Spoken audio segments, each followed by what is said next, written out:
Hello, welcome to the webinar number 3.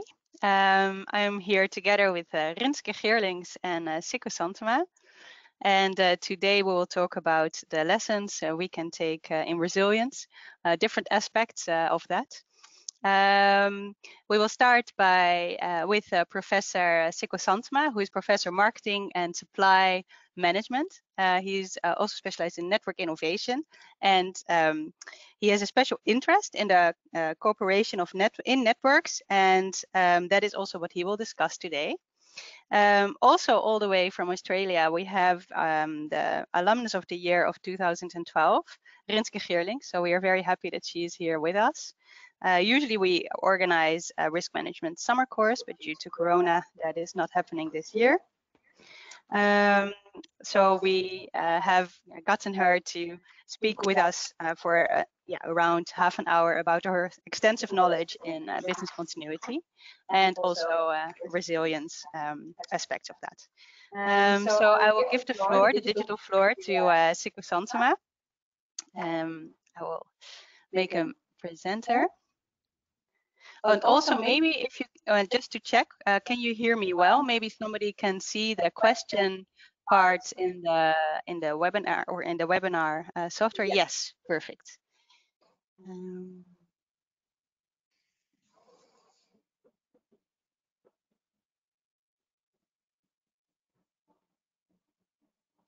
Yes, he's already presented. So I will make him view.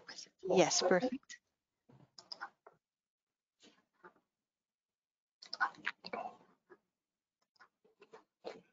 Thank you, Evelyn. And thanks for the opportunity to, do this online webinar. I'm happy to talk about what we call resilience hubs, and it's a new idea. Obviously, due to the Corona, we came across resilience again and again and again, as we did in the summer course, Rinske and I, and others. And we have now started a research to go into what we call resilience hubs in networks, and I would like to talk about that. It's a philosophy or a way of thinking, and we starting up the research in that idea. So my big question to you during or after my presentation is, do you believe all of this? So please have your critical reaction or additional comments and so on for us, then we can learn from you as you might come up with ideas today. If we take a lens on resilience, the most strict one I found is the McKinsey one, who simply says resilience is the ability to keep profit up through whatever changes or mishaps or disruptions there are. And that's, we call that the independency look at business models or networks and so on. So the idea behind this definition of resilience is that an organization is independent from others. And what you see in the classic economic theories is that, independency is one of the big drivers of business. In our research, we propose another definition of resilience, and as you can read it here, we look more at capabilities and what can organizations do, or networks or individuals, what can we do not so much to do our daily business and keep on running that daily business, but how can we react on unexpected events? And somebody pointed already out to me, as soon as you use the word unexpected, they might become expected, but that's more a word trick. So we're really looking for disruptions like COVID or economic crisis and so on. And what we also do is we look into what we call the dependent connected world. So we are a group, we are part of a larger community. Also, if you look at business networks, I'm not alone as a company, and I will go on that topic in this presentation.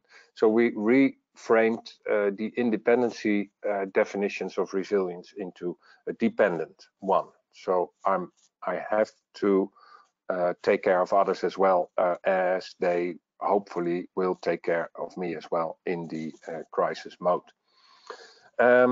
Go back a little bit, and this is an old one and a favorite one, but we all work in silos. So we do our jobs in our own environment. And if we look at resilience in that perspective, we take care for redundancy. We have backup systems, but backup systems for our own prime activities within our silo.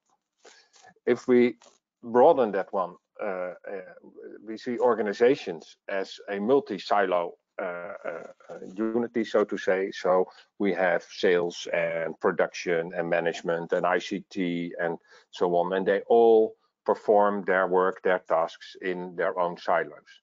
And I know that's a bit a black and white definition of how organizations work, but still, if you look at careers, it's more dependent on your particular job and in the silo department team where you operate than organization-wide. So here, building resilience is typically difficult, because how do you create, and Rinske will talk more about that in her contribution to this webinar. How do we create resilience amongst silos where the goals and environments and way of working all differ? So here we already have a hard task, and especially in these crisis times, you see that people within the silo take care of their own silo first and then look at others. Again, that's the typical independent way of looking at, in this case, the organization and the environment you work in.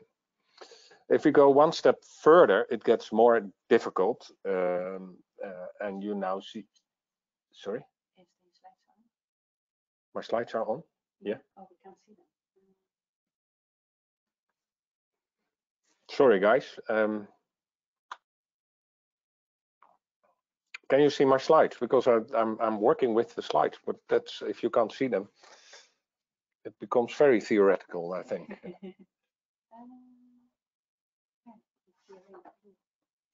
Can somebody react in the chat whether you can see my slides?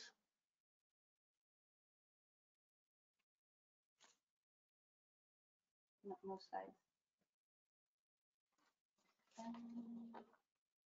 No slides? No slides. Okay, sorry. Then we go to fix this.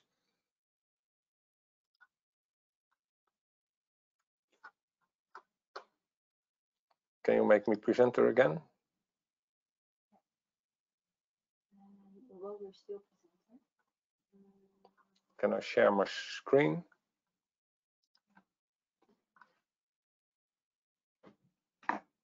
This is what I see.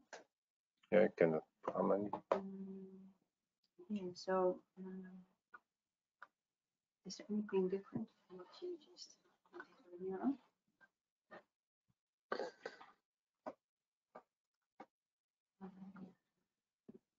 Is it yeah. better now? Yes. Okay. So, sorry for that. Yeah. So, short recap. I won't go into the definition, but this is the slide of the silos where we work in. This is the organizational siloed situation where I said resilience is more in one of the silos than amongst silos in an organizational level, and that's what Rinske is going to explore later on. And then I was here at the networked situation where, well, all organizations work in networks, and well, this is the representation in there. And if we go into this question, how do we create resilience here?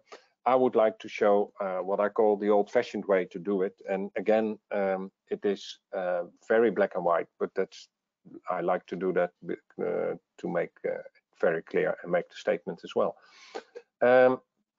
This is a very simple supply chain.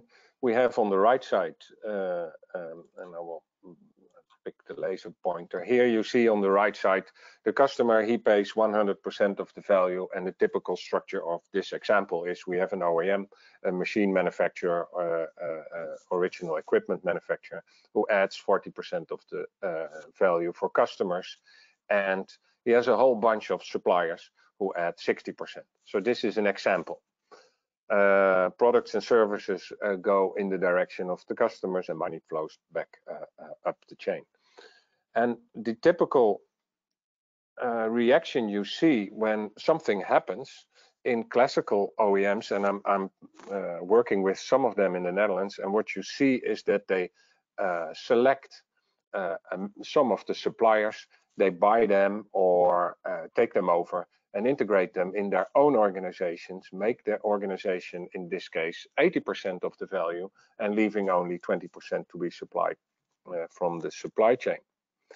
And the idea, if you go into the theories in here, the idea is that we take control. We actually, the word control is also used in there. So the example of becoming independent of these suppliers and be in control of everything that's happening, or largest parts in the supply chain. The idea is that with control, I can answer or react to all the mishaps and crises. And we found in our research that this also increases the risks at customer level. So now I'm back here. So it might reduce risks and increase the resilience to disruptions at the manufacturer's position, he thinks, but it increases the risk at customer side because he is becoming dependent, more dependent on one supplier instead of a whole bunch of suppliers further down the supply chain. So what we found is that the risk increases at customer level, and that also means that his resilience to change is lower. Let's say, what happens if this 80% value supplier is going bankrupt? He will be out of supply. If there is still a bunch of suppliers, and this party OEM is only part of the value creation process, they can go, well, theoretically, they can go to the bunch of suppliers and still get their goods in. So in our research, we are looking for a way to go the other direction, obviously, and I will show that we need to go to the other direction. Let's take the first step in there, and that's based on the PhD research of Wouter Beelaerts van Blokland, and he calls this faster, cheaper, and better. And better is higher quality. What you see here is that the OEM now becomes an integrator. The car manufacturers, Boeing, many of the chemical manufacturers have become an integrator, and shipbuilders, for instance. And they rely on the value that's created by all these suppliers. The research of Wouter showed that if you do this, the resilience to risks is increasing, and also the profit is increasing. So that was a nice one. Profit goes up, and the chain as such becomes more resilient as well. So here there is a nice side effect to the definition of McKinsey. So reducing control in this case and rely more on suppliers means that your profit is going up and the chain becomes more resilient. But we still see the integrator is in here. So in our research, we thought, what happens if we go one step further? And there we came across the core competence thinking. So can we find experts? Can we find competence centers in the supply network where we are, where we can rely on? And that's a very old theory, 1991. That's the pre-data, pre-internet time. If we add now data and data steering of supply chains, you can still use this theory. And what we learned from theory is that if you rely yourself on a competence center, on somebody who is an expert, risks go down, costs go down, the simple learning curve effect quality goes up and profit goes up. So if that's true, the better you are, the simpler the world and the more resilient you become. So if that's true, we should rely even more. So step 2 is, can we move, you saw what happened, can we move these suppliers into a particular core competence situation in an expert position? And if that's true, and we can find them in the supply network, we don't need the integrator anymore. And then the question arises, if we don't need the integrator, can we how do we coordinate all the activities? So I deliberately used the word coordinate and not control, by the way. And there, in our research, we think we need a coordination mechanism, and that's what we call the resilience hub, to coordinate all the experts who supply their specific value contribution to the end products and services who go into the customer organization. We have, and obviously we need data platforms or platform technology to connect customer orders and customers' wishes to these experts. But the basic idea is, if we get all these components or parts from the experts in, we can create the end products and end services, and it needs responsible experts at the position in the supply chain.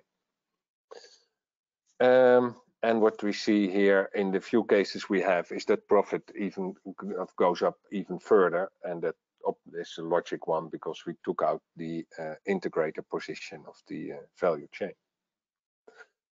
And well, you can imagine that in this case, the dependency amongst these experts to deliver the value to the customer, it goes up much more, and it builds even more on dependency theories than instead of the independency theories. Well, I found this picture to the right, where the classic way of dealing with each other is fighting amongst the division of profits and risks and stuff. And really, we would like to work in this kind of model in the dependency situation, and we call that embracing dependency.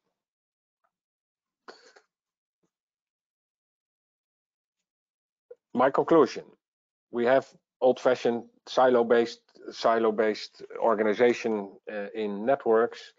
Following Wouter Beelert's, if we create integrators amongst these suppliers, we can increase value and reduce and increase resilience, reduce risks.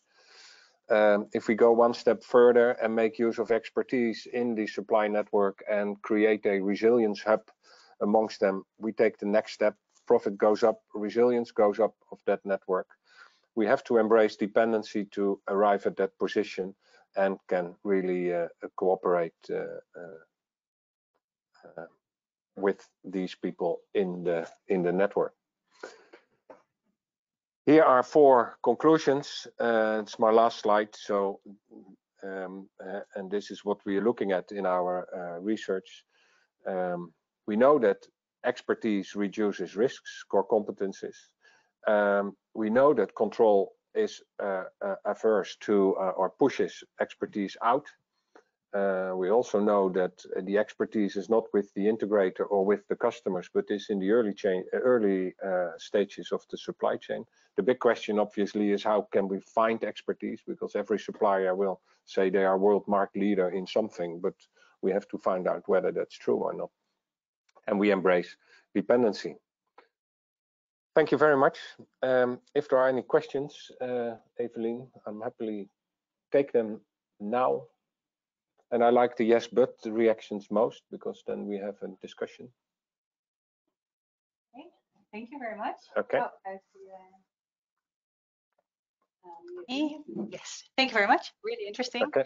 I see Rinske is also in the screen now, so that's great. So if you have any questions, Rins, definitely ask. I was thinking also going back to the what we are going through right now. How do you see the COVID crisis affect this resilience hub and silos interaction? It makes the any crisis, but also, and that obviously includes the current COVID-19 situation. It prevents individuals, people, or organizations, or existing networks to go back into the control mode and say, hey, I have to take measures for me, myself, and I. You saw that. So I take measures to survive. And the statement is that you can't survive on your own because you're so related and interrelated with others in the whole network or the whole chain. So it will have an adverse effect if you start to fill your warehouses, for instance, which is in logistics a very classic way to be resilient to any kind of change. We saw the toilet paper thing happening individually at the beginning of the Corona crisis, which showed very much this story, because there was no need to do it, but people tried to defend their own position. And we can do that as an individual, but also organization or network level. And we hope that the Resilience Hub is taking care for the measures amongst all the parties instead of only one.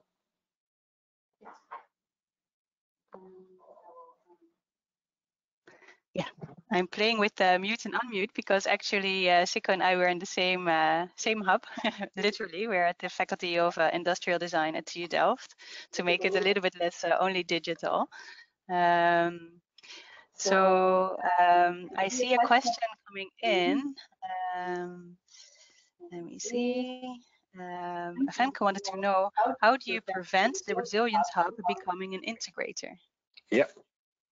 Yes. I will mute myself. Yes. Thank you. Henk was the one who asked it. Okay, but thank you very much for this question. That obviously is a very good thing to discuss, because as soon as we think about, the classic way we think is that then this Resilience Hub is going to be the manager of all these individual companies, and their control comes in.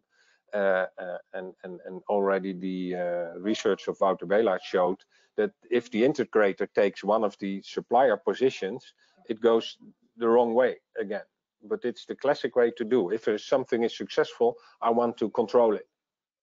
So in our research, we see that that the Resilient Hubs start to take in managers and directors and policies and plans and stuff, and they take, let's say, by nature, they turn into, or like to turn into, integrator role. Yes, one of the questions in our research to the managers that are appearing in this particular positions is how they feel about doing that, or that's the reverse question, obviously, what they need not to do that. So we really, sorry for this fake answer, Henk, because we really want to know that answer. So that's part of the research.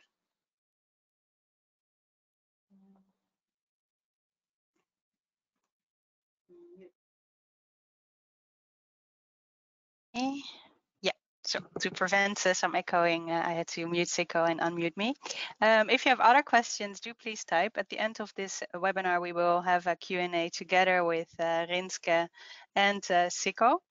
I will see if there's a question now, and otherwise I will give the digital floor to Rinske. Oh yeah, I see some. Let me see. This is from Fokke. The last one was from Femke. I don't know if you know her. She's in our executive board. How do you make sure the suppliers will work together? So you can think about it. I will mute myself and unmute you.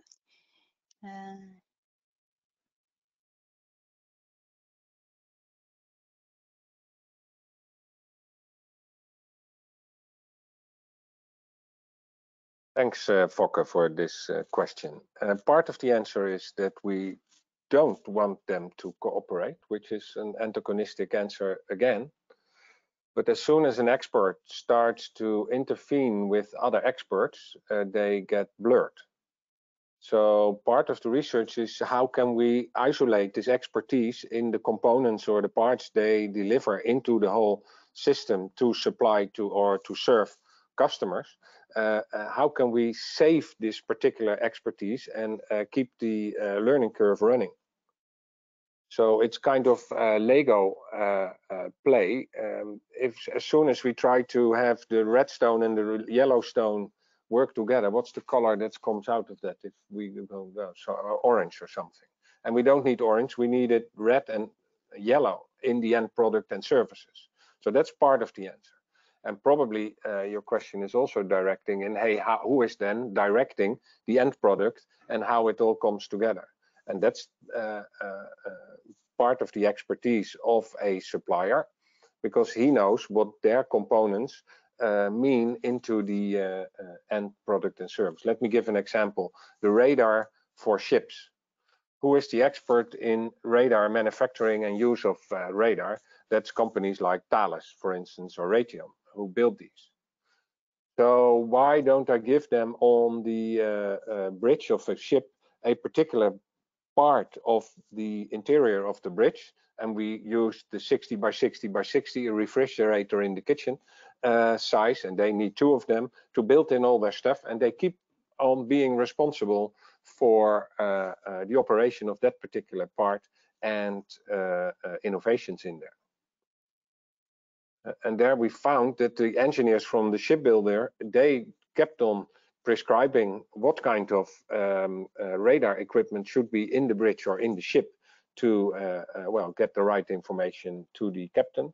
And what we saw as soon as we moved to the supplier there, they put in, for instance, beacons where they now can see other ships in their neighborhood where they are and how they can react on them, instead of relying on the radar. So they added new technology to give the captains or the of the ship more information or better information. Yeah.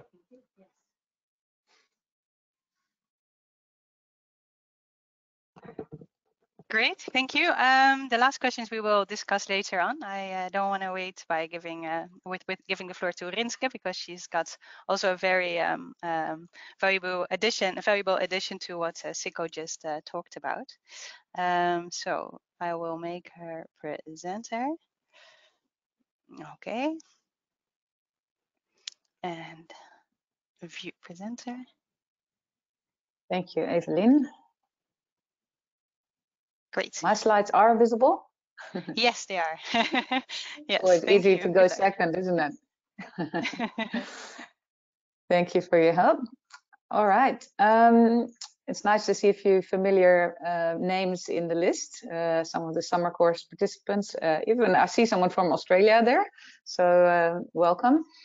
And thank you to Sikko Santama for sharing his thoughts. Yeah, we do look quite a lot at resilient hubs, but also broader sort of, supply chain resilience issues, especially when things majorly go wrong in the manufacturing sector and everybody suddenly cannot get the product they want or the car they want, whatever. Suddenly we're talking about sometimes a very small component that is not produced and then disrupts an entire supply chain for 6 months. We saw that with multiple issues in the past and challenges and disasters, etc. Now it's all about COVID, and that has brought a whole heap of other challenges, but very similar impacts in some ways. So we'll have a look at how, in the context or in the confinement of a business itself, how you can get more resilient. And business continuity planning is one way to do that. So have a plan for a whole multitude of different scenarios that might happen. But general awareness of resilience and the importance of it, etc., and how can you work together between staff if something happens, those things are also important. So it's not just I guess the cool head making a plan, but also the warm heart of, do people then pull together spontaneously, and those sorts of things. You sometimes cannot really write them as a plan, but you just have to rely on culture, for example, to then shift that awareness and or just to come to the party together. So I'm going to share some thoughts on that, and especially on keeping it simple. I see a lot of people making plans. They try to imagine all the different things that can go wrong for their business and all the different incidents, threats, etc. But the one that's going to hit them is always slightly different than they thought. That is especially the case with things like the volcanic ash cloud and even this pandemic. You know, it was really not in many people's detailed business continuity plans to deal with this. In fact, I can tell you in the last 5 years, I've been telling people, let's make a plan for pandemic scenario. And I did that in training courses, in summer courses, in consulting engagements, and especially in Europe and Australia, you know, the developed countries would stare at me and really go, why on earth would you bother with that? It will never happen. Or when it happens, you know, we'll just work it out as we go along. It actually, yeah, I almost put a post on LinkedIn, just 4 words, I told you so. But I kind of didn't do it. I didn't think that was a nice idea. But you know what I mean? It was actually like that. I've been telling people this would be a very plausible scenario one day, and now it's happened, and a lot of people have kind of ad hoc come up with all these solutions that were not always the best. It actually has given people sometimes more disastrous impacts on their business by doing haphazard solutions, like let's send all the staff home and they can just use Gmail or something, because you know we don't really have secure internet sorted out with dongles for them, so they can't access corporate networks or corporate business applications. So let's get them all on the cloud and working with all these open applications. That's given businesses sometimes really big sensitivities in terms of, you know, cyber attack vulnerability, etc. And all these things seem like a good idea to continue business, but then it gives you a different disaster at the tail end of it. So that's the sort of thing that's happened to some businesses. Another, I guess, analogy, or what shall I say, anecdote I can tell you is some things around business the business continuity side of pandemic planning was so difficult that there was literally a head in the sand kind of approach. Let's just pretend this thing is not happening or that threat is not there. I was talking to one of our clients in March, our last client that actually had the doors open for doing actual consulting work. And I remember we were all making plans for, giving staff laptops and things and getting all these preparedness and making business continuity plans. And there was this big elephant in the room, and it was the fact that all the staff in that organization were carpooling to work. And nobody wanted to bring that up because they all knew this is going to be a disaster. If we tell staff not to do that anymore, we will have immediately no staff in the office anymore or on site. And this is a manufacturing company, and they couldn't just send staff home to continue. And they're a core service, like a critical service. So it's one of those things that sometimes we ignore, actual threats because it's too hard to make a plan. So that's one of the reasons why I think things should be kept simple. I'll share these slides with you. I'm also very happy to share them afterwards if you want to have a look at them, if you ever have to make a business continuity plan for your business. So this is a little bit of background. I guess the only, the main 2 things I want to mention here is the ISO standards around this whole field of business continuity, information security, all the things that have kind of been coming onto the table because of COVID-19. How to keep data safe, but also and keep staff logging on safely, but also what sort of continuity provisions do we have? I guess that's important to mention. There's 3 major standards that can really help with this. There are more, but these are the key ones, I would say. And in the summer course every year, we touch on all of those. And I always show the picture of the Dutch water situation. I'm clearly Dutch, like my colleagues in this panel. And we are the disaster masters of the world, you'd think. We're 70% underwater, so we should actually have really good capability to think along the lines of risk management. And unfortunately, I don't see that in every business, not even in Holland, but it certainly should be the case, I think. All right. This is some of the organizations I've worked for. Okay, then this picture I absolutely love. This is basically showing, what is your priority if you're running from a bear? Now, if we're all running from the bear, and perhaps you can type something in the chat box, if we're all running from the bear, how fast do you need to be? So I don't know if you can see a few answers. Who's the first to answer? Maybe Charlie or maybe Peter. How fast do we have to run if we're all running from a bear?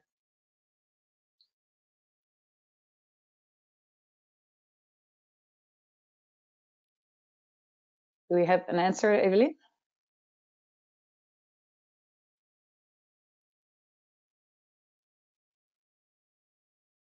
Faster than the slowest person. Oh my goodness, I see 10 answers already. Faster than the last guy. Yeah, look, absolutely. This is what we thought would be good enough, right? If a pandemic strikes and I am the only supplier of IT services or a certain product, and I'm the one left standing, well, the others are all running slower, they're making a mess of it, they're not available, they're getting customer problems. If that's the case, is that good enough? Now, the question is, in the past, it was. When customers and suppliers and partners and staff were not so savvy, not so smart about business continuity, when they thought, oh my goodness, poor you, when they had compassion for a business that was attacked by a serious problem, whether it's a cyber attack or a pandemic or whatever. But the thing is, over the last 5 to 10 years, customers have become very smart and they understand, hey, oh, what was your pandemic plan? They understand that you could have done something about it as a business. You could have been more resilient and actually not have an excuse about, oh yeah, the pandemic has hit. They actually expect you to have a plan in place. So the running from the bear and being, faster than the slowest person, it used to be the case, but I would say it's gone a little bit more challenging than that. And we're now really supposed to have a plan for many, many scenarios and have at least a good response and communication plan for customers and others who are stakeholders. All right, reasons to have a plan. Here's a couple of different ones. Even if we never get a pandemic again or never get any form of disaster again, these are some of the reasons why you might want to consider making a plan. And even if you start simple, start thinking about a continuity plan and making your organization more resilient if something happens. And you can see here some of the reasons. Cheaper insurance is one of them. Showing off your plan to potential clients or suppliers, to actually give staff the confidence that you've got a plan in place and their salary will be paid, for example, if an incident happens. If the internet goes down, if there's another pandemic that strikes, hey, are we able to continue? So that can give you a real competitive advantage. And also better day-to-day business. If you've got a plan for a full-blown pandemic, if that happens again in the future, or a downtime of the internet or anything like that, it actually helps you with the smaller hiccups, the day-to-day kind of disasters that happen to your business or on a weekly basis or on a smaller scale. So it certainly helps to build one of these plans and actually helps you with the smaller hiccups during the regular sort of day-to-day operations. Now, why bother building a plan? We're now so comfortable with the whole COVID situation. We know what we're doing. If there's another pandemic, maybe we know what we're doing and how to respond. But only one even small hiccup at the moment is, for example, I mentioned the internet going down or mobile telephony going down. Many businesses are still not in full back to normal operation or will never be back to normal. And the internet going down tomorrow for a day or two is going to give massive, massive challenges. There is basically no alternate way anymore. There's a real single point of failure in the internet working. And yeah, it's something that a lot of businesses don't acknowledge. They don't actually want to think along those lines. And maybe in Holland, the internet never goes down, but I'll tell you what, we've had Vodafone having melting down data centers and things like that, where there was actually real downtime on data as well as voice communication at the same time. And I know a lot of regions in the world where the internet going down is something that used to happen even in normal day-to-day, full operation, like it happened regularly, and at the moment, this is a major, major challenge if it were to happen. So counting on luck is not really a good idea. Now, this is another example of where this business, in this case, someone who had a white car and that car ended up in the water. Some of you may have seen this before. I always think it's a great analogy. It's basically not having a plan. Oops, coming up with some sort of plan on the fly. Let's get a guy with a big crane and pull the car out. Well, that didn't really work for us, did it? Next one is get another band-aid solution. Not having a full resilience plan, but just coming up with ideas on the fly. And here you've got another example of that. And some of you know this is a hoax. It was photoshopped, the last slide, but it really gives you an idea of having no idea, relying on staff whilst they're running around potentially panicking, can give you real issues. Either the solutions are going to give you a bigger disaster than you had before, you know, as we see with this slide deck, but also, are the priorities clear? Are you investing in that white car to that maximum degree for the right reasons? Or could you leave it there for a day and then start thinking what is actually a real cheap or feasible or tested solution? So many people don't build plans because they think we'll work it out as we go along, and it gives them bigger problems. Other mistakes and misconceptions, you know, about external suppliers. Yeah, they will rapidly deliver everything. It's in the contract, right? So they will know what to do. Well, a lot of suppliers at the moment are giving the same excuse. Yeah, the pandemic, you know, we don't really know what we're doing. We don't have enough product. For example, all the people that needed laptops about 3 months ago, all the stores with laptops were down, you know, like completely no product on the shelves. And the answer is, yeah, come back in 2 weeks. You know, whereas in the past it was, oh, well, within 3 hours we deliver laptops to you. You know, all those contracts and promises go out the window when there's so much challenge. So having your own plan in place is a good idea, and multiple alternate workarounds is a good idea as well. Plans being focused just on IT and the building. Finally, with this pandemic scenario, we now see actually it's just as big. The need for a plan around people is just as big of a need. So yeah, we certainly should not discount that, and also loss of suppliers, you know, as I mentioned earlier, should also be in that plan rather than just the IT and the building having alternate workarounds. Another one is the government will help us when it comes to big disasters. I mean, we've seen it with Covid-19. The government is just as challenged as all the businesses, the supply chains, you know, all the different small SMEs. Everyone's challenged by this. And the government certainly doesn't have plans for all of these things to the nth degree. And also their staff are affected by it, their suppliers, their materials, all those things. Yeah, and you can see that that's not really a valid excuse anymore. Building a plan to be more resilient is like climbing at Mount Everest. That's what a lot of people think. And the following 10 tips are going to show you, hopefully, that it's not going to have to be that difficult. So the tips are, tip 1, don't make one person responsible as a business continuity coordinator or risk manager. Actually have a real good look at who in your organization have the radar for change. So if I know that there's 4 or 5 people who are constantly, you know, as a parallel process to their normal job, are looking for, hey, what could go wrong? Or, hey, what could I write down as a bit of a plan for as an alternate workaround? Or, hey, I should probably tell, you know, the coordinator of some of these plans that we've had a new product or a new team that's been stood up. So, you know, you actually need quite a few people in that in each organization to think what could go wrong, the what ifs. And that's something that you can train, but also something that you can encourage in your staff. So the second tip then is all hands and heads together to basically pull together all the ideas on priorities in the business, what scenarios could happen, what incidents, what is the key low-hanging fruit, you know, what are the key things to think about if you want to start making a plan and be more resilient. You actually start making the right decisions there, rather than just planning for every single thing that could happen.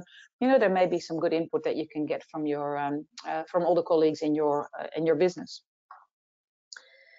The next one is documenting and practicing your manual workarounds. A lot of people say, oh, we'll just do it the old way. You see here the ladies doing the card game, the solitaire, hard copy cards, you know. Of course, you have to prioritize what will you make manual workarounds for, because even the hard copy cards take effort and time to dust off from time to time and test.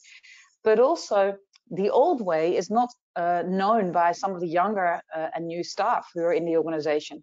They might not know what the old system was that you used. They may not even know how to send a fax, for example, or they may not know what is a two-way radio or, you know, a walkie-talkie. All those sorts of old-fashioned solutions that the older staff may know, but your younger staff have no idea about them. Number 4, the tip is to cater for fatigue and unavailability of key staff. So first and second alternates for all the key people in your business, and developing and testing job rotation initiatives. So if you can step in for another colleague, and certainly this is very relevant with COVID-19. I've heard many businesses tell me that some departments were really, really overloaded due to this incident, like IT and HR, etc. But other departments, They were trying to pretend to keep really busy, you know, or they really had nothing to do, but we tried to give them other stuff to do, like training or something. Well, these are the things that you could plan beforehand and actually make sure that those people who are less likely to be busy could be second, third, alternates, you know, for the people who are really going to be too busy. So just something to keep in mind, you know, and yeah, really think about how that can be optimized. What sort of checklists would those alternate staff need? What sort of training can you do with them? How can you keep them engaged, etc. Now, tip number 5 is dual supplier arrangements. Really sort of also blends in with what Sikko was saying, you know, trying to think about what other suppliers do you have for key products or services that you rely on in your business, and also thinking, where are you in their priority listing? Have you got a great relationship with them? Have you got a good service level agreement, a good contract? Are you going to get some priority when an incident like COVID-19 or any other sort of business disruption strikes? And what are their business continuity provisions? These are very valid questions to ask these days from other organizations. And not necessarily to then bang them over the head with any lacking procedures or any lacking business continuity plans, but actually say, how can we as multiple suppliers, customers in this chain actually increase our own resilience on a day-to-day basis, but also if things go wrong, you know? So how can we actually test for certain scenarios as a group? I know in Asia, I was involved in an initiative by the Asian Disaster Preparedness Center, which is a sort of a semi-government institution in Asia. They actually hosted an event where we all started brainstorming about area business continuity plans.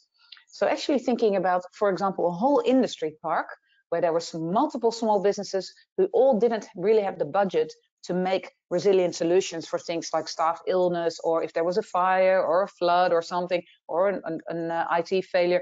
And what they did is, as a group, because they were not by default competitive anyway, what they did together is they actually start thinking, well, what can we provide each other if one of us is affected by something, or all of us are affected by the same thing? What do we have as provisions as a group? And we found out that actually some had things like firefighting equipment way more than the others in that area. Another organization said, oh, we actually have our own kind of mini medical center because, you know, we just happen to value our staff health and well-being really highly, and we rely on our skills of our staff. So we actually have a full-time doctor and nurses on site. Well, they worked out that that can be shared between those different partners. And you can see, you know, the picture that Sikko Santama showed of these two donkeys, you know, actually going, well, we may both be affected or, you know, not too happy, but if we're joining forces, we can actually deal with this.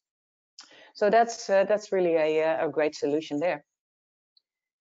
Now, tip number 6 is internal communication and awareness. There's so many free or cheap tools around to create more resilience in your business. One form goes down, could be, let's say, SMS or, you know, like voice communication or internet or something.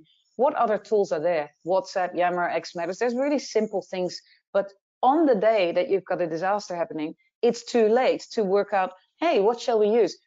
Even during COVID-19, I mean, how many people were fooling around with things like Zoom and Skype and Microsoft Teams and GoToMeeting and trying to make sense of how the supplier was dealing with all of this, or the customer. What did the customer have? What sort of tools could they tap in or plug in with the right security provisions, actually having staff, you know, logging into systems of the other party? And all of this stuff tended to be sort of sorted out on the spot, on the fly, ad hoc, and that's, yeah, clearly not what we really should be doing. So, and yeah, and really provide induction to staff on how to use those tools.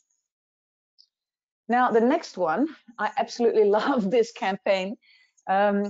We've seen during COVID-19, but also in the years beforehand, that sometimes a supply chain is disrupted. Now, I know for a fact that New Zealand, for example, when they opened when they lifted the lockdown a few weeks ago, I think it was 2 stores, McDonald's and another one, who are I think it's Kentucky Fried Chicken and McDonald's, who completely sold out within the first few hours. People were just running over there, going, finally, this place is open. I'm going to eat myself silly on Big Macs or whatever, you know. So all of these supply chain disruptions. One really, really cool example of how a company responded, well, I think it's really cool, and it's up for you to decide for yourself, but actually to say, look, how can we still maintain the confidence of our customers and of our supply chain, and actually, turn this into a positive. And what they did when and you can see here the whole scenario of the fact that they said suddenly ran out of chicken. Well, Kentucky Fried Chicken, for them, chicken is quite important, would you think? So if they suddenly don't have that product, it is seen as an absolute loss of face, until the point where you actually turn it around and actually have a great communication plan to counter it. And often that is the best resilience strategy. The resilience of having to deal with certain incidents. Sometimes you just don't have the budget or the materials to have a full-blown continuity provision, but communication is sometimes a way to maintain that reputation of the company. So here you can see how, suddenly they turned a few letters around and created a lot of laughter around the world, and actually really said, we're sorry. And they gave some free products away, as far as I know, and they're actually really giving that confidence back to the customers. So they turned the disaster into a bit of an opportunity to get a great media campaign happening. Okay, now practice is tip number 8. You don't have to have full-blown live testing. Some people do evacuation exercises, or really pandemic exercises where they make people pretend that they're really ill and all these things. And hospitals certainly do those sorts of tests. But the thing is, even a simple lunchtime walkthrough based on a current situation that you've heard in the news, if you're coordinating one of these events, think about what will resonate with staff today. Of course, pandemic didn't resonate because it was just so unbelievable. But in actual fact, people should have planned for it and done these sorts of exercises based on that scenario.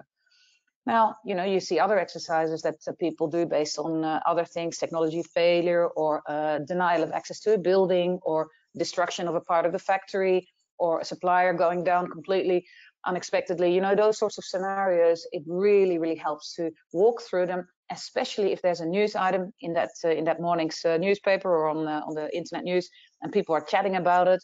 Use that straight away, that opportunity to have a discussion around the table. How would we deal with that particular situation if it were to hit us? Hey, do we have a plan? Let's dust off that business continuity plan, All right, we're almost there. Tip number 9 is insurance.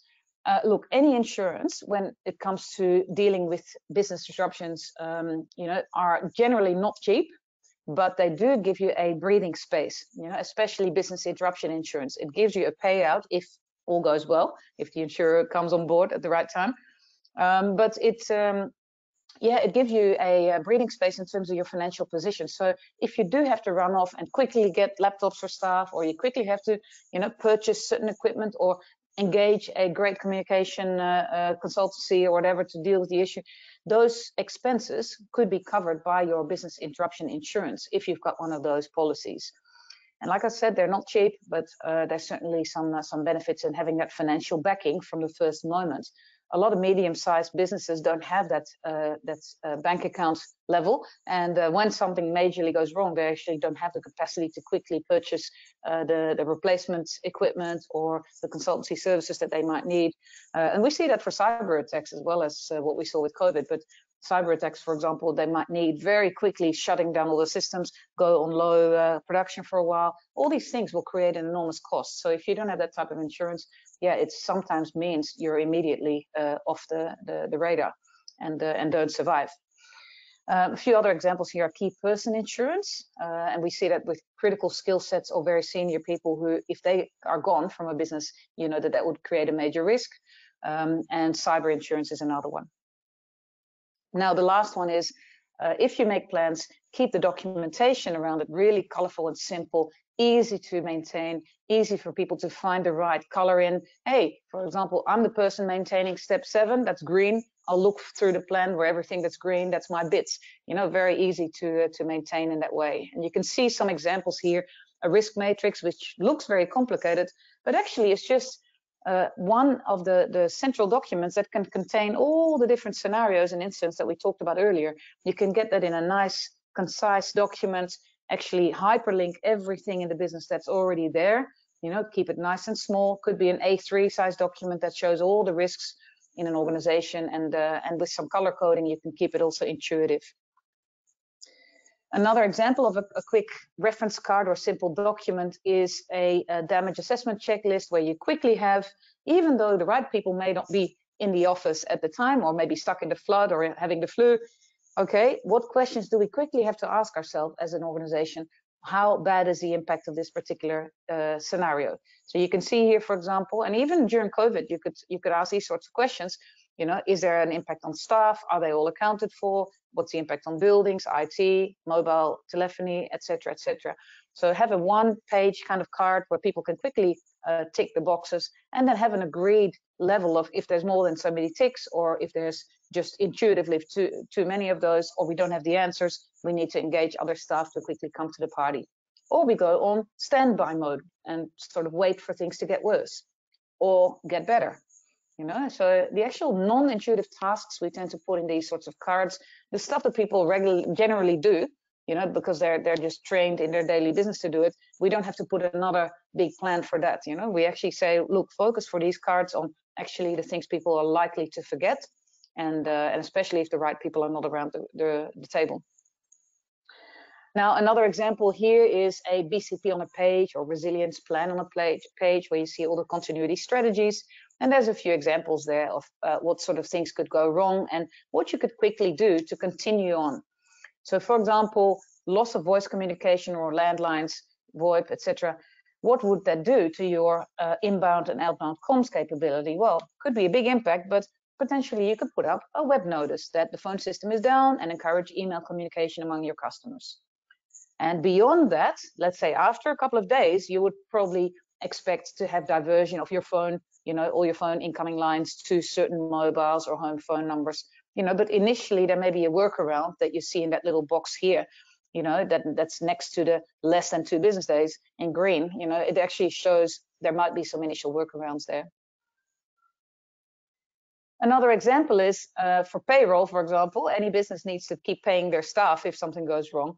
Well, you might have a high urgency on it if it's payday, but a really great manual workaround. For example, contact the bank and request reprocessing of last month's payroll and manually fix any discrepancies during using internet banking from home. That means you don't need a full solution for your payroll system. You might just have a very easy workaround in this case, you know, that will last you for one whole pay run. And then after that, you might say, oh, we need disaster recovery systems and process any backlog potentially. So these are just some easy solutions and simple formats of how to chart them out. The last example there is loss of building. Okay, what does that do to processing and delivering orders? Well, it could mean that for order processing, you need to inform customers of delays and give away free promotional items, for example, to compensate for reduced level of service. And you have to work out, okay, how long does that last? You know, potentially a couple of weeks. And comfortably after those weeks, you would say, well, we probably want to be redirecting products from an alternate location and find a new warehouse, for example. And you see with some of the disruptions that have happened over COVID-19, but also the previous rounds of serious floods and tsunamis, these were the sort of solutions that people sometimes knee-jerked into that weren't actually needed until a little bit later. And it all gives you breathing space. If you get these time frames right, then it also gives you some time to think rather than jumping into unnecessary fast solutions if not needed. So that was my tips. I haven't seen the chat at all. I'm going to hand back over. I'll put a last slide up there with some contact details on myself, and you can certainly get in touch via LinkedIn or, you know, of course, you know, via the website that I've got and with my team and how we manage all the inquiries about training or consultancy. You're most welcome to have a look and send me a message if you have any specific questions. But I'm going to hand back over to Evelyn, and maybe you can highlight a couple of questions there. Thanks. Absolutely. Well, thank you so much. Energetic and clear as always. Very, very nice. So, of course, the first question that came in is please send the PowerPoint. So we will distribute the PowerPoints also on the website and if possible, so via email. Another question that came in is, how do you think we should deal with foreseeing the unforeseeable? A pandemic of such magnitude was considered very uniquely. The unprepared corporations and governments have argued that. How many of similar major event scenarios do we need to prepare for such an approach? Well, my answer to that is don't think about the specifics. You will always get it wrong. Like, who thought about volcanic ash cloud? Who thought about this type of pandemic? You know, what you need to start thinking about is what is the consequence of these potential scenarios? And then only 5 or 6. I mean, I just showed you, and I don't know if my screen is still being shared. Is that the case, Evelyn? Yeah. So you see these scenarios up the top here, right? Loss of staff, loss of building, loss of IT connectivity, loss of voice communication, and loss of external vendor. Those sorts of impacts, when it comes to a resilient business, that probably will cover a lot of your actual specific incidents that might happen. For example, COVID-19 was impact on staff, scenario 1, also impact on buildings and segregation and space and all these things. You know, people couldn't actually use the buildings in a normal way. It also had an impact on number 3, as in, you know, the impact of the type number 3, loss of IT or connectivity, or how do we actually connect if we're in a different location. Not so much, I think, 4, you know, the voice communication issues. I haven't really heard too many of those. But number 5, if a key supplier is also affected by something like COVID. So if people made plans based on these impact scenarios, then the moment when something happens, they can pull out these 4 modular plans, if that makes sense, you know, based on those 4 impacts out of the 5. So who cares really what is the cause? Who cares about the specifics? Yes, for your initial response you care, but for your actual resilience business solution, you know, your business continuity plan, you really shouldn't care so much about the cause. You should really look at what's the consequence at this point. So that's probably my answer there. Yeah. Very clear. Yes. I see another question coming in, which is also a nice bridge to the to Sikko, who is also going to join this Q&A after this one. All nice and easy, you know, this whole thing. Well, not easy, but how do you, or what do you do if your essential suppliers do not have such a good plan? Well, backpedal a little bit in time and start asking suppliers for such plans. So that's what is a major gap. People don't do it, or they don't take it serious. I mentioned in the beginning of my presentation the complete faith that people have in service level agreements and contracts. If a supplier says, oh, in 3 hours I'll deliver a new server to you, or I'll be diverting your phones in 5 hours, all those promises, they tend to be poorly tested. And that is actually a responsibility of you as a customer to say, oh, is that actually true? Shall we test it together? You know, let's come up with a scenario. So I would say suppliers will always try to get away with any of those things because they want your business when they sign the contract, you know. And so if they don't have a business continuity plan and you didn't ask them, it's your fault. And your customers will see it that way. Your customers are not going to go, oh, how terrible for you. Your supplier didn't have a plan. No, they're going to go, why didn't you ask them? It's your responsibility. Yeah, so that's, I would put it straight back on that person. Yeah, it's also showing again the whole network thing. So I'm going to mute myself in a bit, and I will turn on the camera of Sikko, and he has a nice question he just mentioned to me while you were speaking. So here we go. Send webcam request.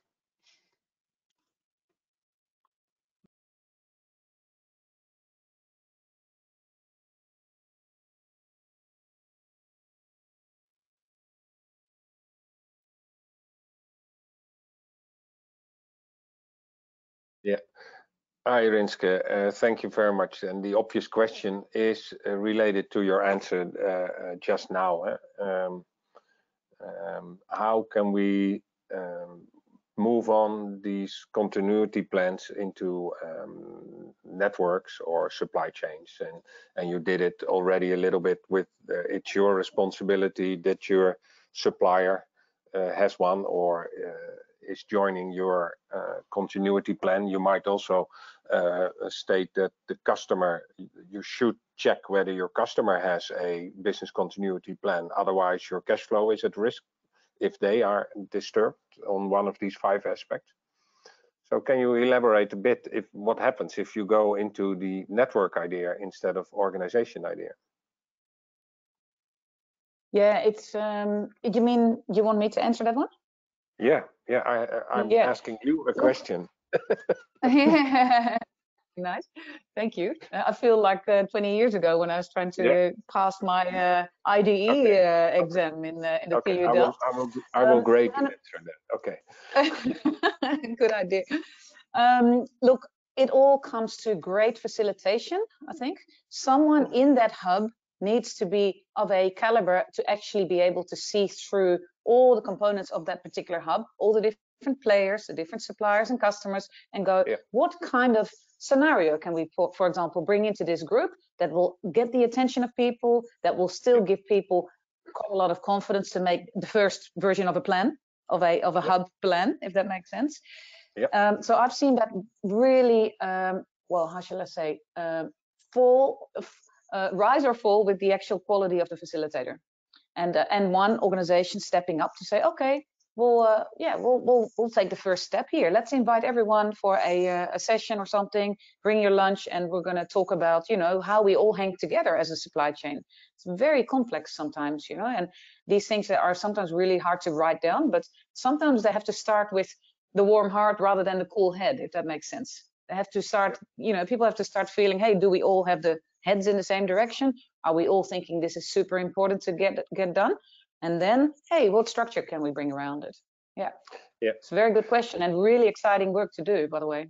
Yeah. So and if I may add, you mentioned the contract who is fulfilling, let's say, the border between supplier and or is arranging in the way suppliers and customers deal with each other. And the control thing in there is that the contract says what you have to do when something happens. And then the point you bring up is that that's not happening. I got a question on cascading risks through the supply chain, like the COVID-19, which is cascading everywhere. So contract will not help you in preventing anything, because it's everywhere. It's happening all the way. So I like the simple example of a contract as a metaphor for control mechanisms, instead of working together from the heart or knowing that something else has to happen amongst supply chains. Yeah, exactly. And any step is in the good direction, you know, like it's not like there's a guarantee to map this thing out perfectly. There's just the willingness is the first ingredient that I actually see missing, especially from suppliers who are trying to just cover their, I don't know, what's a nice word? I will say cover their asses, you know, and just go, but eventually, even if you can sue a supplier or a customer, you know, let's say if you focus on the supply chain downstream sort of thing, if you can sue a supplier because they haven't delivered, it's too late to maintain your reputation 3 months in, when they're suddenly paying back the, you know, the cost of the legal fees and everything else. Does that make sense? It's your customer still sees you as their, you know, partner, and you've got no answer for the next 3 months. Well, that's not good enough. Good that we shared also the organizational things with Rinske, because right now my screen is not working. So this is our business continuity planning practice. So we are dependent. That's what you illustrate here. Yeah. So Rinske, you have all the power now. Somehow my dots are not working. My thing. So questions? No problem. I'm yeah, great. So are there any other questions? Can you? My chat screen is really small for some reason. I'm just trying to see if there's any other questions from attendees. Maybe if you make yourself presenter again, maybe that helped the other time. Maybe. And otherwise we would just do it. Okay. I can elaborate a bit on another effect of the COVID. We all think that it's a business stopper and so on. But think of hospitals and do-it-yourself shops lately. They got boosting activities instead of reduction because of this. And that also is a risk. How do you get your supplies in if through the COVID-19 your turnover is increased by 45%, which happened to do-it-yourself shops? And there you see the same, what you said, Rinske, on your reputation and so on, because the shops were not full. There was no paint available and so on. So like your KFC example, that really happened. So you could say it's a positive effect of a crisis that the turnover increases, but you're nowhere if the supply chain can't match that. So again, here's a good example of cascading effects in the COVID situation. You're so dependent on suppliers to fill your stocks as a do-it-yourself or the mouth caps for hospitals and take all these examples. So it can also be positive for one party in the chain where it is negative for the others, and then you're all infected or affected, right? Yeah. Yeah, and then of course, you know, you can't make plans for every single thing, but that's what I mentioned earlier, having a great communication plan at the very minimum, not to fix everything, but just to at least communicate to everyone what are the impacts, you know, that they should be expecting. It's literally like being on hold with whatever, the tax office or something, and not knowing how many minutes. If they tell you you've got 23 minutes, you can then start making alternate workarounds. You just start making a coffee. You use that time. You know, in COVID, a lot of people just sat there and hoped someone would start fixing something. And who in the organization that they're working in, or who in the supply chain, picked up that piece and went, "Okay, guys, let's you know, do it. Try this way or whatever." And that uncertainty is I find is the biggest ingredient of problems when it comes to, you know, business disruptions and everything. If people have some sort of idea of what they're supposed to do, you know, it actually, and it doesn't matter if it's all fixed. If customers can hear what the potential impacts are, for example, you know, it actually will still, you know, create that dialogue and some sort of confidence that they know, hey, at least you're on top of it, you know, or you're trying to come up with a solution based on some sort of plan. So, yeah. Well, I actually am very pleasantly surprised because I thought it's a bit, how do you say, mustard after the meal, this whole COVID webinar we're doing here, because everybody's now kind of, you know, done with it. But there's just another stage of it now, you know, it's just, you know, now we're all in limbo, moving back to normal. What is normal? It's never going to be normal again. You know, only one sick person in a organization can create an enormous upheaval again, either by people seriously being scared to go back to that office, or by using it as an excuse to say, I'm not going back, I'm going to stay working from home for the rest of my life. I've heard these things, you know. So it's just another phase to the whole COVID-19 situation, I guess, to deal with as business management. And well, the culture of the world is shifting every day, I think, around this. Yeah. Yeah, and at least the foreseen, unforeseen question, we now added a major unforeseen to our foreseen risks portfolio, right? So we can't deny potential pandemics anymore in our plans for the future. Yeah. And another side effect of our research is what you see with experts, core competence, is that they add unforeseens all the time to their expertise. So one of the activities of an expert is that they try out what could happen and then add that to their foreseens, because they want to stay in the expert position. So they become better and better in avoiding, and but they don't use control mechanisms, which is obviously another means of control, but they simply know. That's why they are an expert. So I like that mechanism as well. So if you stick your head in the ground, you will not foresee anything, and you will not become an expert either. So. Oh, that's why I love dealing with security people, and I use a lot of security experts in my rehearsals and disaster drills and simulations, because they are always in the mindset of what could people be up to, what is there that I don't see, what could be there tomorrow.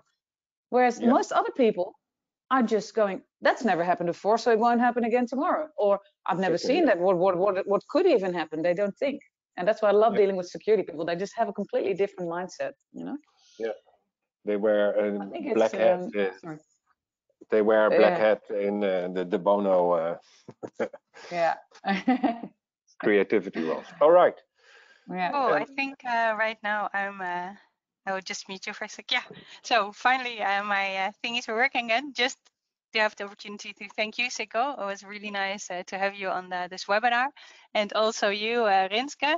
A pleasure as always. And I really liked the combination between the theory and your very clear business continuity plan and also the importance of it. I think the people that watch now, but also the people that can watch later, because we will put the broadcast on the website to review later, really have valuable information to go forward, even in the last phase of this first phase of this pandemic. And I really hope, this will help them a bit on the road. Next week we'll have our last webinar. That will be about the digital well-being, a whole different part of safety. It will be with Elif Oshkan and Matthew Dennis. And I think we will also address a completely different part and side of this whole pandemic time, but I think it will definitely also be as interesting as today. So thank you again, and hope to see you soon. Bye.